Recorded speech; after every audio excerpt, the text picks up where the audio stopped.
This morning I am going to be showing off one of my decks that I've created. Her name is Sir Gwen, Hero of Ashvale. She is a 3 colorless mountain, plains, swamp commander.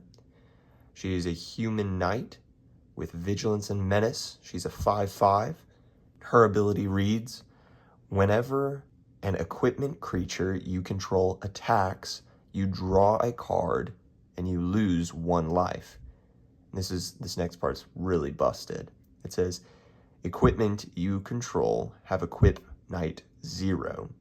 So what this means is I built this to be relatively only knights and equipment, just so that whenever my commander hits the battlefield, I can be able to move my equipment freely between my knights at sorcery speed, of course, unless no one has interaction. There's probably going to be about 2 ways that I win with poison, but for the majority of the time, it's going to win with commander damage, with the occasional swinging wide and outvaluing my opponents. Let's start with the non-basic lands.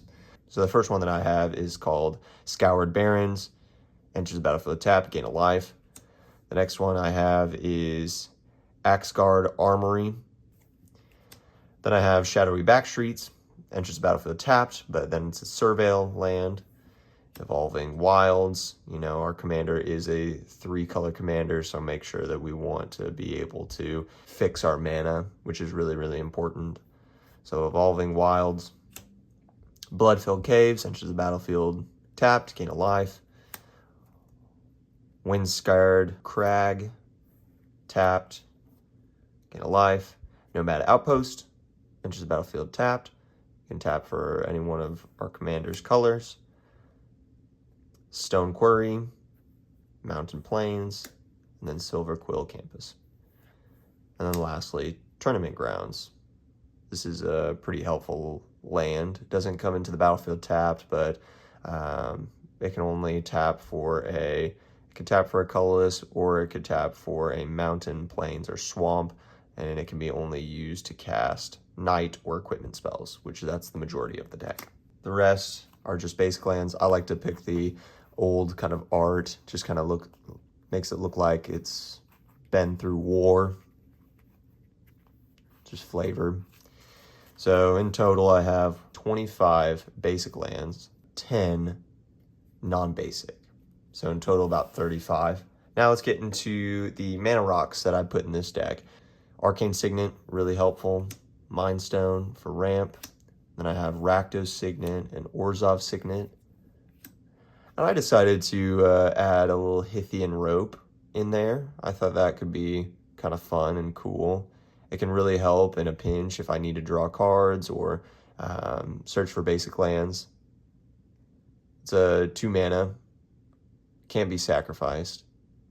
Pay a colorless and tap, search your library for a basic land, put it onto the battlefield tapped, then shuffle, and the player to your right gains control of Hithian Rope.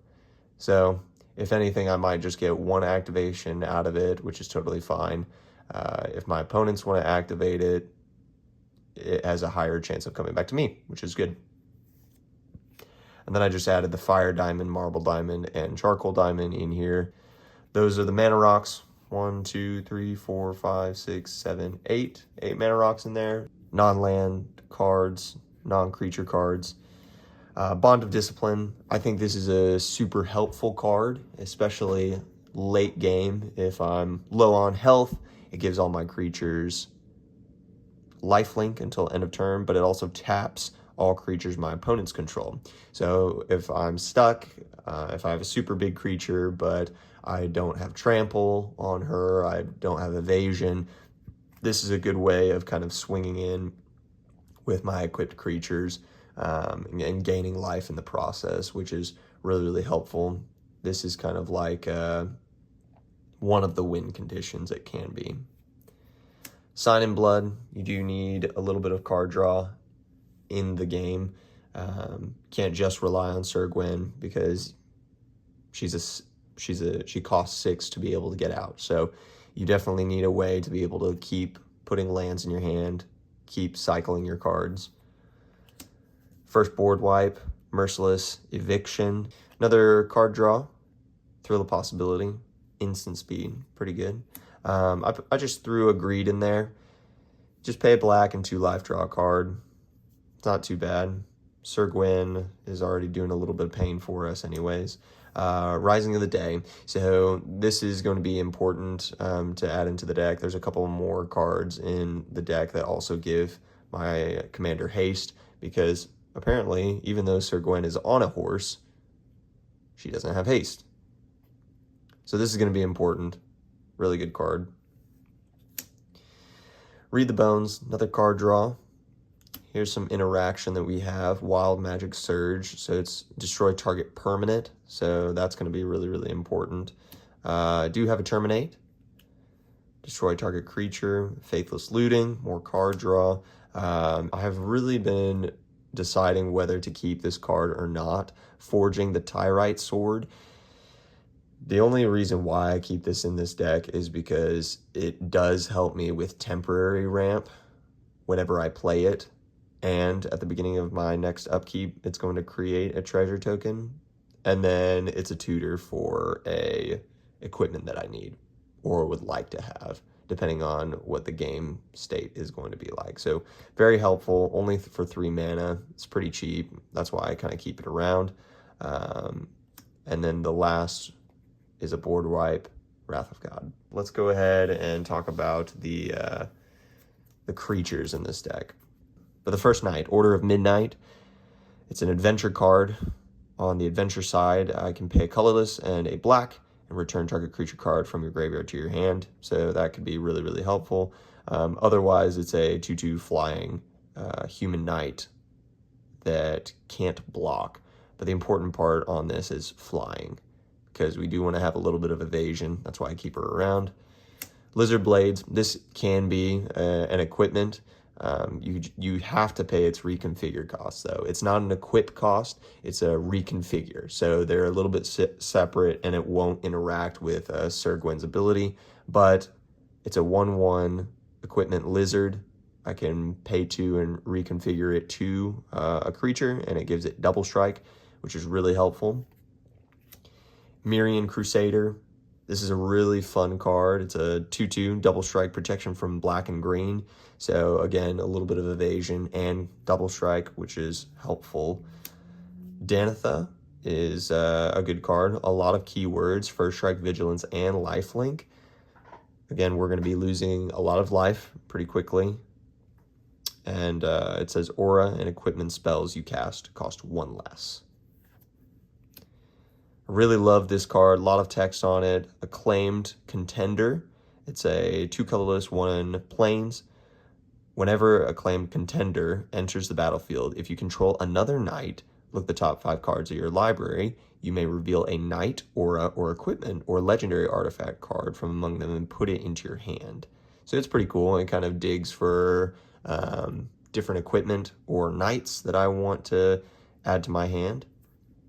Lion Sash, this is not a knight, but it really does help give my creatures a boost, because it's a 1 colorless, 1 plains for an equipment cat.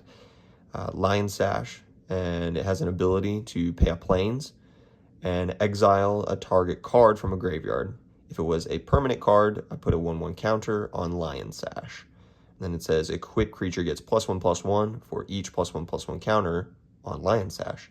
So if this gets 3 permanents out of my opponent's graveyard, some pesky cards in the graveyard, if they're playing a graveyard recursion deck, this will be really helpful with that. It'll also boost Sir Gwen as well, or any of my knights. Loved Armored Sky Hunter, 3 colorless, 1 plains. It's flying. Whenever it attacks, look at the top 6 cards of your library, and you may put an or an equipment card from among them onto the battlefield. Really great. If an equipment is put onto the battlefield this way, you may attach it to a creature you control. Also, it gets around equipment costs, which is also very, very helpful. SRAM, Senior Edificer. card draw. Whenever you cast an equipment spell, draw a card. Great, great. It's a 1-drop Vampire Knight for a swamp. You can pay 2 colorless and a swamp, and it will give Knight of Ebon Legion, gets +3/+3 and gains Death Touch until the end of turn. And then it says at the beginning of your end step, if a player lost 4 or more life this turn, put a 1/1 counter on Knight of Ebon Legion. Guardian of Faith, this just kind of helps protect my commander a little bit. It has Flash and Vigilance. When it enters the battlefield, any number of other target creatures you control phase out. So it helps with protection from board wipes as well, or target interaction. Helpful. Pure Steel Paladin, great card, had to add it to the deck. Whenever an equipment enters the battlefield under your control, draw a card. It also has Metalcraft. Equipment you control have equip 0 as long as you control 3 or more artifacts. It's going to be really easy to be able to achieve Metalcraft. Embereth Shieldbreaker. It's a beautiful card. Adventure. You can pay a red and destroy target artifact. Getting rid of people's soul rings is pretty ideal. And then you can cast it for a creature for a colorless and a mountain. Murderous Rider, a little bit of interaction, destroy target creature, you lose 2 life, not too bad. But this one has lifelink. Whenever this creature dies, put it onto the bottom of its owner's library. Stays out of the graveyard. Twin Blade Paladin. Whenever you gain life, put a 1/1 counter on Twin Blade Paladin. As long as you have 25 or more life, Twin Blade Paladin has Double Strike. Which, if you're playing Commander, it enters the battlefield with Double Strike. It's a 3/3 Double Strike, basically.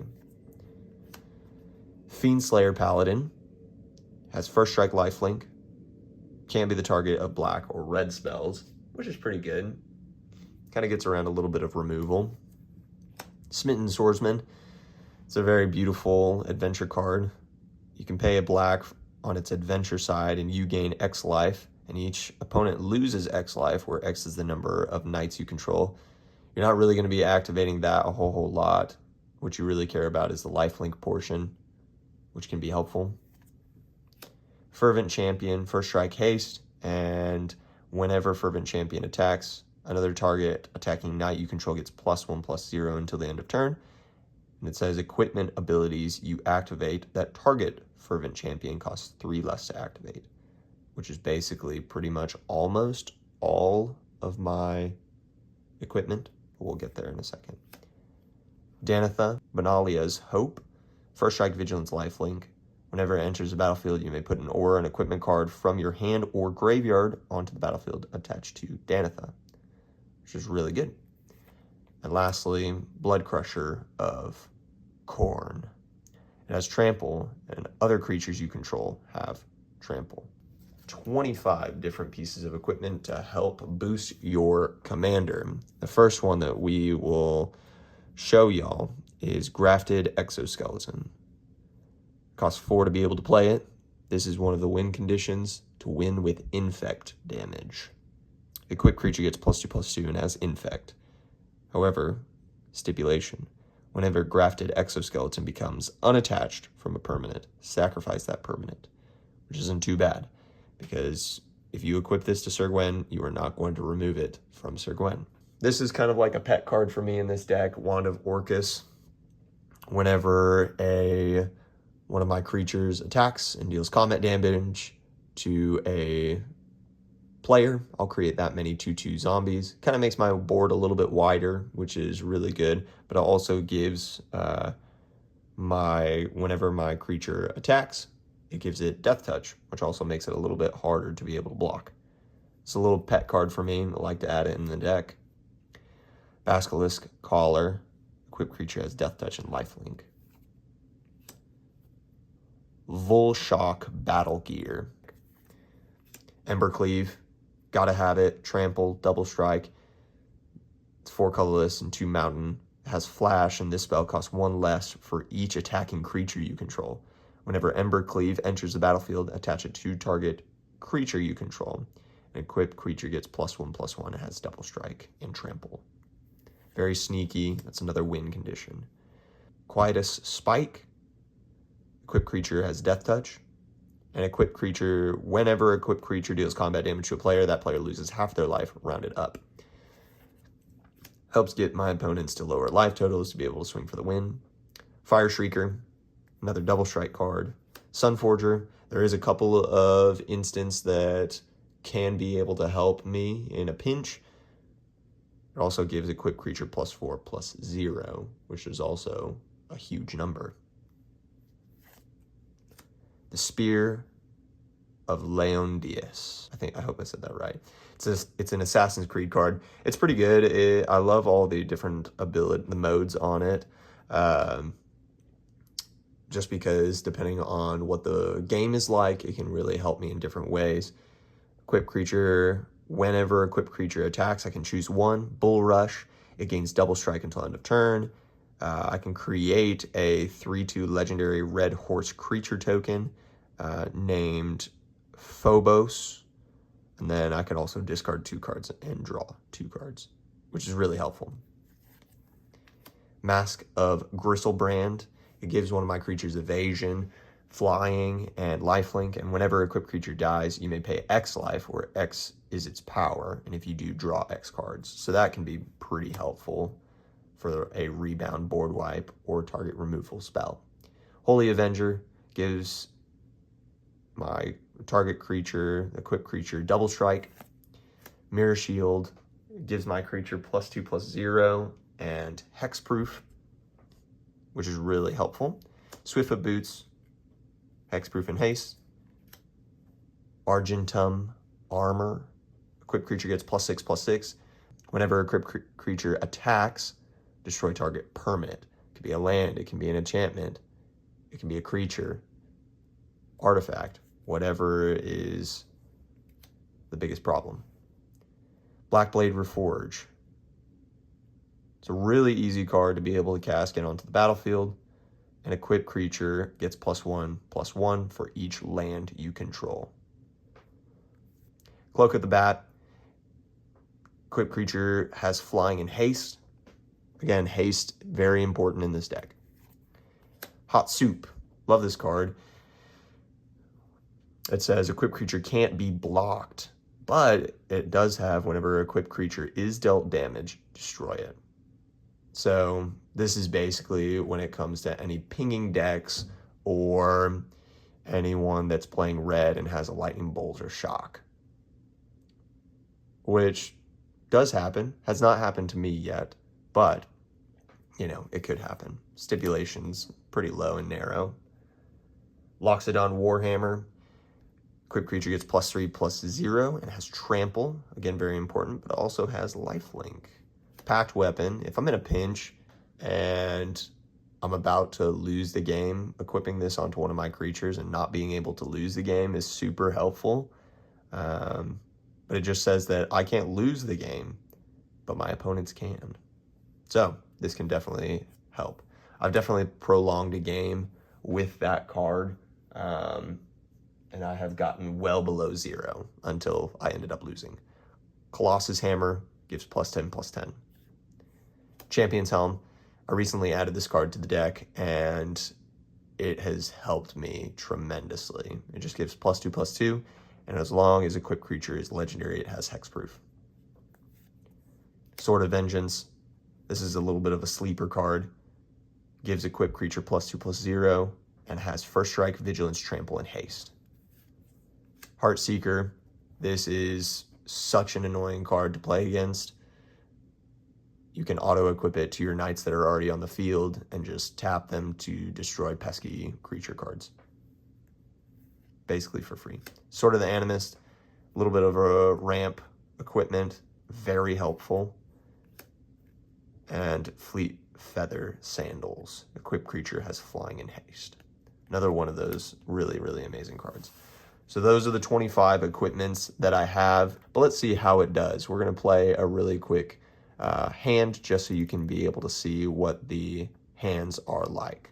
All right, let's see what the starting hand looks like. 1, 2, 3, 4, 5, 6, 7. Put those back on top. Okay, so we got some pretty good lands in here. We do not have any mountain, but if it was me, I would keep this hand just because it has Saram, Artificer, Holy Avenger. It can be able to help me draw cards. But let's go ahead and play it out, see what it looks like. If I'm playing in a 4-pod, I'll draw a card. Start my turn. Wrath of God, pretty good. I'll play Plains, pass my turn. Goes back to me, draw a card. Another Swamp, very cool. Play that Swamp, tap 2, and then cast Saram. Cool, goes back to me, untap my cards, draw my card for turn. Axguard Armory, I'm going to decide to play a Swamp and then just go ahead and tap for Holy Avenger. So it enters the battlefield, it triggers Saram, so I'll draw a card. It's another Plains. So I'll untap my stuff, draw my card for turn. Wow, another Swamp.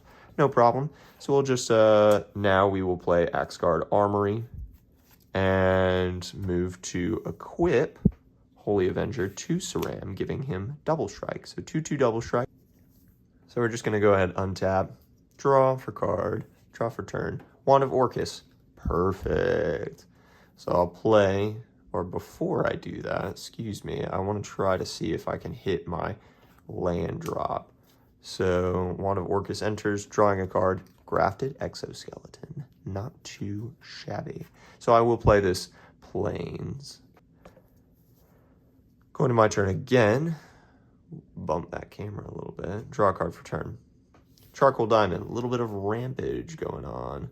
So let's go ahead, play that Plains. Got a lot of Plains going on. And then we will tap 2 for a Charcoal Diamond and tap 4 for Grafted Exoskeleton to draw me a card. Merciless Eviction. Perfect. So let's go ahead and untap. Let's see if I end up drawing that mountain. Or, you know what? Another card draw wouldn't be too bad. Draw a card. Champion's Helm. Okay. Not too shabby.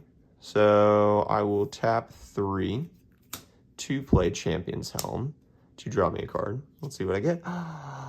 Like I said, it was bound to happen. And here it is. Playing Mountain for turn. Very good. So now, just because I can, I will play Rising of the Day and then tapping 2 also to equip Champion's Helm to Saram. It gives it +2/+2 in hexproof, which is really helpful. And then I would probably swing with this just because it's a 4/4 double strike and hexproof. So it's good. So now, going back to my turn, I'll draw a card. Blood Crusher of Crone. Sir Gwen, Hero of Ashvale.